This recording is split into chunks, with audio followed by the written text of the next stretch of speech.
Hey guys, in this video, I will show you how to play Steam Windows games on Mac.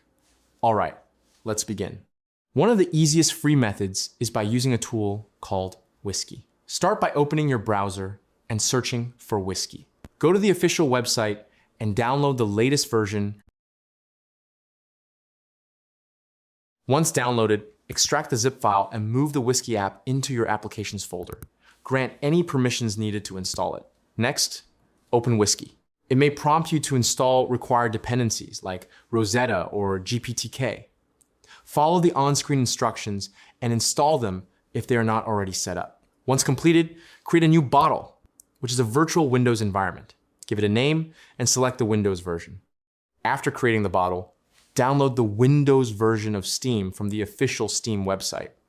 Then, click on the Add icon and select the downloaded Steam file.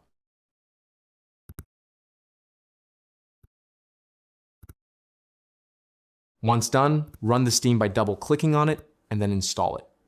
After that, launch Steam inside Whiskey, log into your account, and start downloading games. Some games may not be fully compatible, but many will run smoothly.